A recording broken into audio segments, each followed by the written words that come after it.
Ya estamos en comunicación con Marcelo Severio, psicólogo, para ampliar sobre esta problemática que afecta a tantas familias, ¿no?, en el país y en el mundo. Marcelo, bienvenido. Te saludan Belén Martínez, Nahuel Crescenzo. ¿Cómo estás? ¿Cómo estás, Nahuel? ¿Cómo está Belén? ¿Cómo Muy bien, andan? bien. Llegan seguramente, ¿no?, al consultorio consultas sobre este punto, los chicos que están conectados a diversas redes sociales y los padres que quizás no sabemos qué hacen, con quién hablan, ¿no? Claro, esto es un viejo problema que empezó a surgir en la medida que las redes sociales, o mejor dicho, en la medida que la tecnología fue aumentando. Ujú. Uno de los grandes problemas, en principio, eh, un poco como prólogo, Sí, es las diferencias generacionales, ¿no es cierto? Porque al Claro. principio los padres de una generación determinada que no han pasado no han sido nativos tecnológicos claro. como nuestros hijos, Ujú. no entendían muy bien cómo era esto del manejo de la tecnología y se dedicaron acérrimamente a Mm. criticar. Los padres de una generación criticaron mucho a los hijos y le decían menos juegos virtuales y más jugar al fútbol, hacer Claro. Ujú. deporte, etcétera, etcétera. Que no está mal. El problema es que el avance tecnológico, como todos sabemos, es un camino sin retorno, Ujú. ¿no es cierto? Es decir, los avances no solo de los juegos virtuales, sino también de tener a disposición en un teléfono celular redes como el Instagram, mensajes instantáneos en el WhatsApp, y además también los juegos de apuestas que Claro.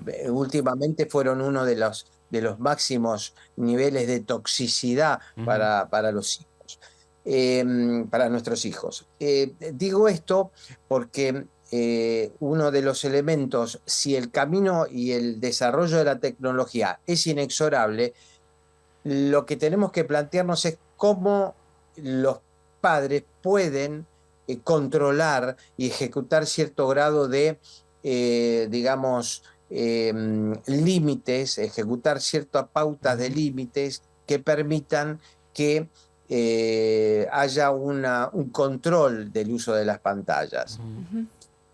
Uno de los elementos que no solo inquietan a los padres y a las madres es, primero, con quién están conversando, chateando los hijos, primero, Sí.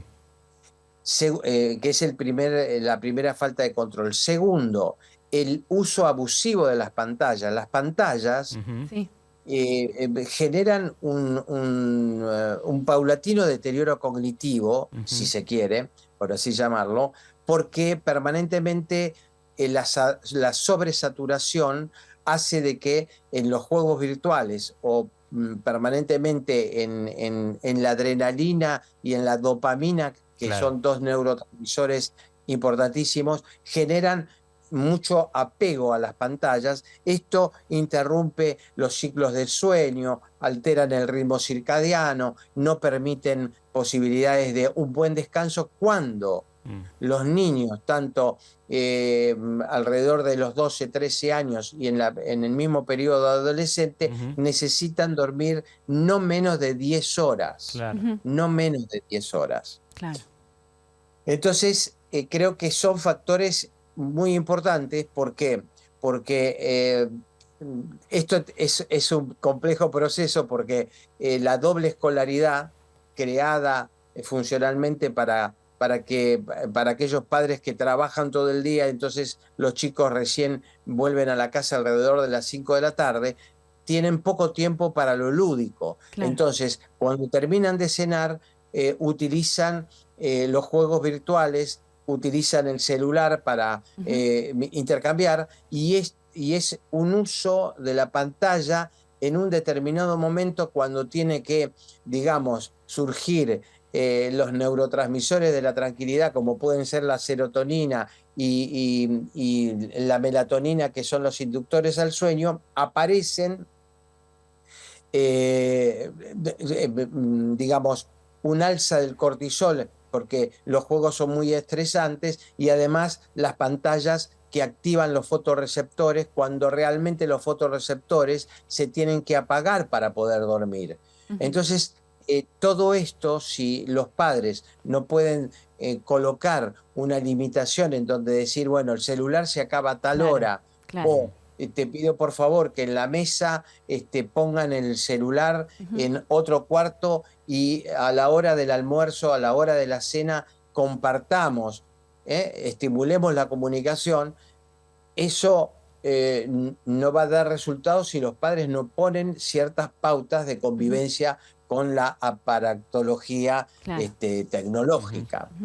Y sobre todo, Marcelo, también empezar a identificar los síntomas que pueden tener los chicos en casa, que a raíz de lo que puede llegar a suceder en las redes sociales o distintos mensajes o distinto tipo de acoso que pueden recibir también a través de estas plataformas, empezar a entender esos comportamientos. ¿Cuáles serían como para prestarle más atención, más allá de los límites, ¿no?, que papá y mamá tienen que poner en casa con el uso de celular? Pero si ya esto está pasando, ¿a qué le prestamos atención en casa?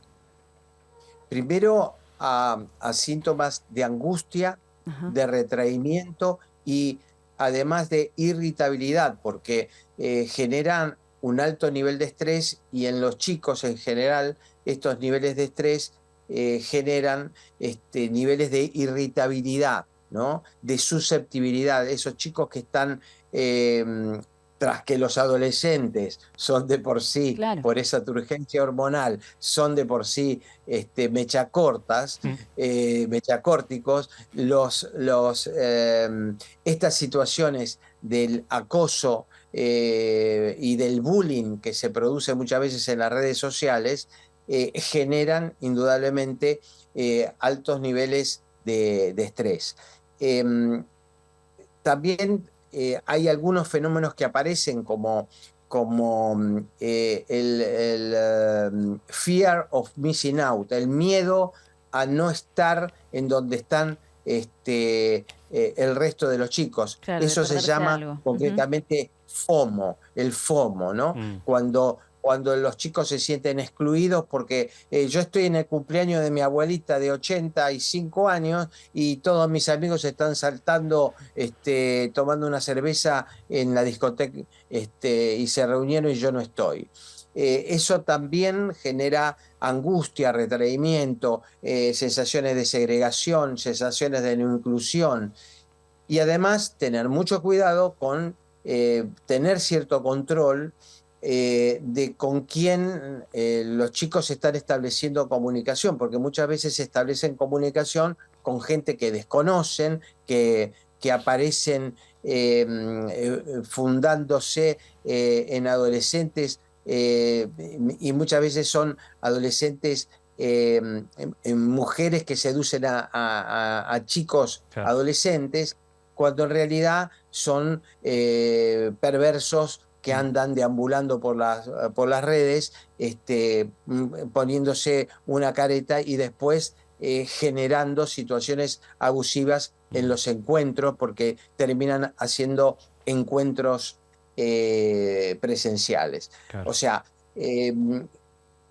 al final de cuentas, chicos, lo más importante acá en todo esto es la comunicación. Claro. Sí, es la fundamental. comunicación establecen los padres y las madres con los chicos. Sugiero no empezar a hablar con los chicos de los temas que los padres y las madres quieren, sino empezar a hablar con los chicos con los temas que a ellos les interesan. Porque una vez que nosotros logramos entrar en el universo de los adolescentes, tenemos la posibilidad de que ellos empiecen a contestar nuestras preguntas, o paulatinamente. Esto es una forma estratégica, ¿no?, de entrar en el diálogo. Empezar a hablar de lo que a ellos les interesan para después hablar acerca de a lo que a nosotros nos interesa. Pero hay que crear espacios de diálogo. Es importantísimo para conocer qué hacen, cómo piensan, que nos comuniquen cosas que por ahí normalmente se nos pueden pasar por alto, y es necesario centralizarnos en esos espacios de de comunicación. Y si como padres en esos diálogos detectamos que nuestro hijo está siendo víctima de acoso, manipulación a través de las redes sociales, ¿qué hacemos? Primero, es importante denunciar, tratar de denunciar. Hay servicios que están habilitados tanto en el gobierno de la ciudad como en la Policía Federal. Eso hay que denunciar.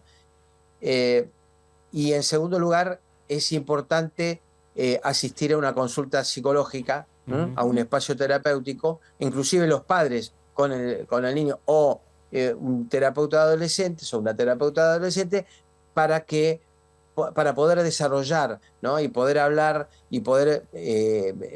la terapia concebida como un espacio de crecimiento, claro. ¿No es cierto? Claro, quizás los padres se asustan y retan al chico, quizás no hay que retarlo, por supuesto, claro. Sino dialogar y contenerlo, ¿no? Justamente, exactamente, lo sacaste de la boca. Claro. Porque muchas veces los padres lo que hacen es reprender en vez de comprender. Y es necesario comprender para hacerlo como una vía de entrada, claro. Para después poner los límites. Pero claro. No es necesario enojarse para poner un límite. Para decir que no es necesario enojarse. Hay que simplemente decir esto no. Y muchas veces ese aprendizaje que tienen que tener los padres y las madres lo pueden tener bajo la asistencia de un profesional, claro. Que los guíe en este sentido. Fundamental. Gracias, Marcelo. Un gusto haber hablado con vos aquí en Los de la Ciudad y sobre todo para las familias, ¿no? Que están del otro lado. Ahora en vacaciones de invierno seguramente es buen momento para empezar a entablar esos diálogos. Gracias. Un abrazo. Gracias a vos, Belén, y a Nahuel. Gracias. Un abrazo, gracias. Un abrazo. Siempre por invitarme. Hasta la próxima. Luego. Gracias, Marcelo Severio, psicólogo, a propósito de lo que impulsa esta organización a nivel mundial y sobre todo lo que indican, ¿no? Los monstruos en Internet, en este caso haciendo referencia a ese ciberacoso que pueden sufrir tantos niños en todo el mundo, pero hacemos hincapié en nuestros niños, en los de la Argentina. Fundamental llevar adelante ese diálogo en familia para que los chicos estén al resguardo. Si te gustó nuestro contenido, suscríbete al canal y activa la campanita. Y si querés ver toda nuestra programación en vivo, entra a www.unifetv.com. Sumate Unife. Sumate un buen día.